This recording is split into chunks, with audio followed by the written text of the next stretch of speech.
Hallo und herzlich willkommen zum neuen Video zum Software Update 2022 16.3. Ich habe die Version heute Morgen aufgespielt bekommen, kann deshalb noch nicht allzu viel dazu sagen. Nichtsdestotrotz möchte ich euch einen Überblick geben, was alles geändert wurde, was alles dazugekommen ist. Ich zeige euch das kurz hier anhand der Versionshinweise von Tesla. Wird angegeben, dass sich bei den Fahrerprofilen und bei der Energieverbrauchsprognose während der Navigation was geändert hat. Fahrerprofile, was heißt das konkret? Ab sofort sind mehrere Media Player Konten nutzbar, sprich wenn mehrere Fahrer das Fahrzeug bewegen und unterschiedliche Spotify Logins haben, kann man jetzt neuerdings auch das Spotify Login mit dem Profil verknüpfen. Sicherlich sehr praktisch für all diejenigen, die viele verschiedene Fahrer haben für ihr Fahrzeug mit unterschiedlichen Spotify-Accounts.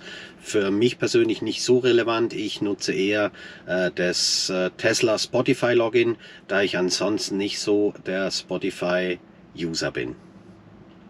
Weiter hat geändert, dass die Verbrauchsprognose während der Navigation jetzt angepasst ist, sprich wir haben neu auch Seitenwind, Gegenwind, Luftfeuchtigkeit und die Umgebungstemperatur, welche bei der Navigation berücksichtigt wird. Ein sehr cooles Feature. Ich finde, die Prognose von Tesla ist sonst schon sehr, sehr genau. Jetzt wird sie noch genauer. Ich feiere das total, da wir auch sehr oft auf Langstrecke unterwegs sind. Daher bin ich gespannt, wie sich das dann in der Praxis bewähren wird. Weiter sind zusätzliche Features hinzugekommen, die Tesla nicht offiziell hier bekannt macht. Ich zeige euch das kurz anhand der Informationen, die ich auf Not a Tesla App habe. Habe auch schon das eine oder andere ausprobieren können. Nun, zunächst einmal hat der Autopilot die Maximalgeschwindigkeit wurde erhöht auf 85 Meilen. Das ist, wenn ich richtig rechne, ungefähr 137 Stundenkilometer. Ist leider zu schnell für die Schweiz, daher kann ich das so offiziell zumindest nicht testen.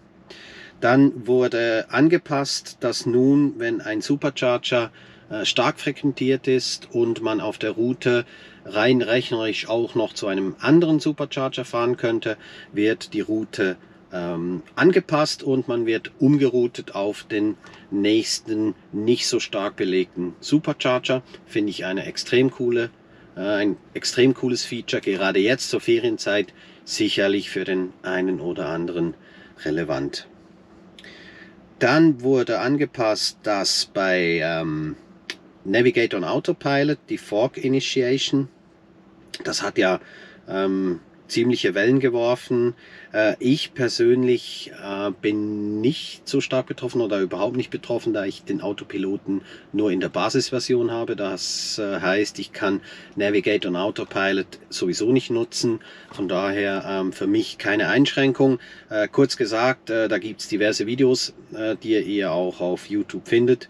Geht es konkret darum, dass bei Autobahnkreuzen bislang der Tesla eigentlich automatisch die Navigation übernommen hat, also auch geblinkt und den Spurwechsel initiiert hat. Aufgrund von europäischen Regulatorien wieder einmal wurde das Ganze jetzt beschränkt. Das heißt, diese Funktion wurde dereleased. Das war allerdings schon in der 12er Version enthalten. Dann, was ebenfalls angepasst wurde, was ich schon ausprobieren konnte, sind die Regeneration und Beschleunigungslinie. Die ist nun etwas dicker. Man sieht sie etwas besser. Ich zeige euch das nachher während der Fahrt. Sicherlich praktisch. Ich persönlich fand den Strich immer etwas zu dünn. Von daher sieht man es jetzt deutlich besser. Und das coolste Feature, das ich schon etwas ausprobieren konnte, aber noch nicht sehr groß, ist das Thema mit den Update Visualizations. Das heißt, nun werden Fahrzeuge detaillierter dargestellt. Man sieht die Seitenscheibe, man sieht, ob die Scheibe offen ist, man sieht, ob der Blinker aktiv ist, man sieht neue Fahrzeugtypen. Das Ganze kommt sicherlich auch von der ganzen FSD Beta Version, die in Amerika ja aktiv ist und released ist. Und von daher können wir jetzt alle davon profitieren, von dieser angepassten Visualisation. Und ich würde sagen, wir fahren einfach mal los und dann schauen wir, was wir so auf der Straße finden.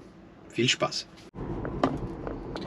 So, nach ein paar Kilometern kann man festhalten, die Anzeige wurde leicht verbessert. Die Modelle sind nun etwas genauer gezeichnet.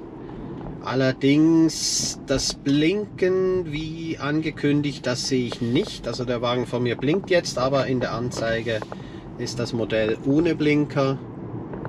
Ich bin gespannt, ob das Feature mit den geöffneten Türen, ob man das sehen kann.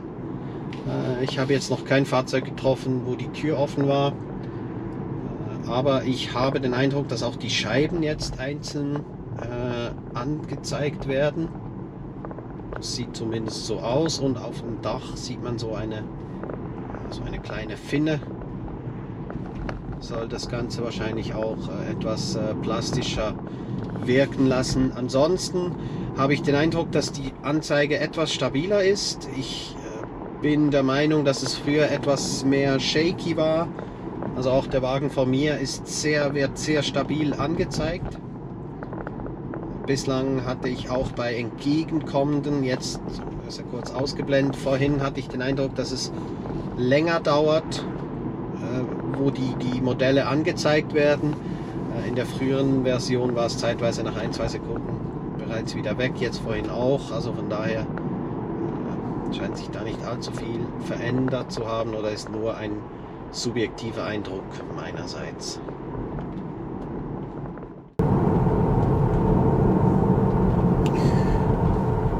Was man festhalten kann, ist, dass die Anzeige für Rekuperation oder eben Beschleunigung deutlich besser sichtbar ist als zuvor. Zumindest Rekuperation. Beschleunigung war eigentlich nie so ein Problem, aber ich finde den grünen Strich jetzt deutlich besser sichtbar. Ansonsten hat sich meiner Meinung nach nicht viel getan. Ich bin der Meinung, dass viele Features, die auf Not a Tesla präsentiert wurden, bezüglich der neuen Visualisation, vor allem den Autopilot-Kunden vorbehalten ist. Vielleicht könnt ihr mir in die Kommentare schreiben, ob es bei euch angepasst wurde, diejenigen, die Autopilot haben, also den erweiterten Autopiloten. Ich bei mir konnte eigentlich keine Änderungen feststellen. Die Fahrzeugmodelle, ja, die sind ein wenig besser gezeichnet. Man sieht beispielsweise Motorradfahrer jetzt etwas mehr Konturen, aber ansonsten keine wesentlichen Änderungen.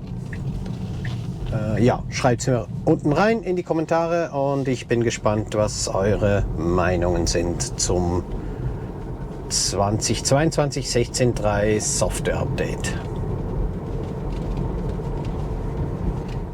Ja, ihr habt es gesehen, ein insgesamt recht bescheidenes Update meiner Meinung nach. Allzu viel hat sich nicht getan. Ein paar Dinge werde ich natürlich auf Langstrecke ausprobieren, sei es das Supercharger-Umrouten oder auch die Verbrauchsvorschau, die ja jetzt viel genauer sein soll, kann ich momentan so noch nicht beurteilen. Schreibt mir noch in die Kommentare, was eure Erfahrungen und Meinungen zum 22.16.3 Release sind. Und dann würde ich mich natürlich freuen über ein Like und ein Abo. Vergesst mir die Glocke nicht. Und dann freue ich mich aufs nächste Mal. Tschüss!